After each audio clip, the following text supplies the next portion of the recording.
বৃদ্ধা মায়ের টাকা হাতিয়ে মারধর করে বাড়ি থেকে তাড়িয়ে দেওয়ার অভিযোগ ছেলে মেয়েদের বিরুদ্ধে। রাস্তায় দিন রাত কাটাচ্ছে অসহায় বৃদ্ধা। পূর্বস্থলী 1 নম্বর ব্লকের সমুদ্রগড়ের নতুন পাড়ার বৃদ্ধার বাড়ি। স্বামী মারা গেছেন অনেক বছর আগে। বৃদ্ধার এক মেয়ে, 2 ছেলের বৃদ্ধা। অভিযোগ, বাপের বাড়িতে সম্পত্তি বিক্রির 15 লক্ষ টাকা ছেলে মেয়েরা কৌশলে নিয়ে নেয়, আর তারপর থেকেই আর দেখে না ছেলে মেয়েরা। সমুদ্রগড়ের নিজের বাড়িতে থাকতে দেয় না, ছেলে তাড়িয়ে দেয়। অন্যদিকে কালনায় থাকা মেয়ের বাড়িতে গেলেও মারধর করে তাড়িয়ে দেওয়া হয়। 1 বছরের বেশি সময় ধরে আশ্রয় না পেয়ে রাস্তায় রাস্তায় দিন রাত কাটছে তার। রাস্তার মানুষজন খাবার দিলে খাবার জোটে না, হলে অভুক্তই থাকতে হয়। নিজের মাথা গোঁজার ঠাঁই ফিরে পেতে কালনায় এসে এক সহৃদয় ব্যক্তির সাহায্যে মহকুমা শাসকের দ্বারস্থ হন তিনি। মহকুমা শাসক শুভম আগরওয়াল মৌখিক জানান, বিষয়টি খতিয়ে দেখে ব্যবস্থা গ্রহণ করা হবে।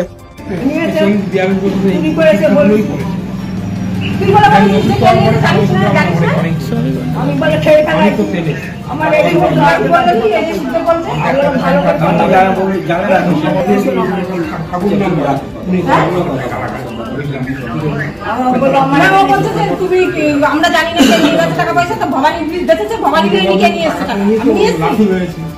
আমি গেছি আর মাস দিয়ে তাদের ওখানে তারাই বলছে, আর আবার আমি জানলাম কি করে, তারাই বলছে। বল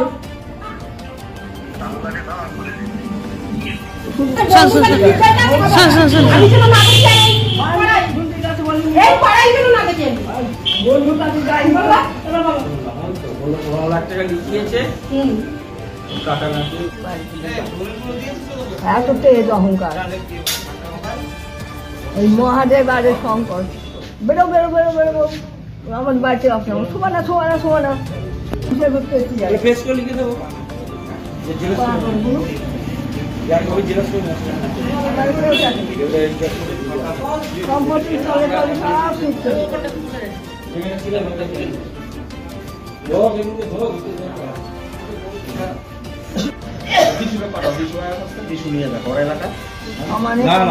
ভয় দেখাচ্ছে তো, নমিনি করছে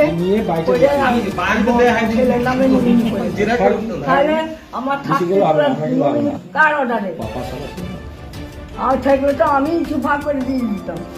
জিনিস এত চুরি করে করে নেওয়াটা উচিত হয়নি, আর আমার দোষ দিচ্ছি, আমি কিছু বলবো না। ও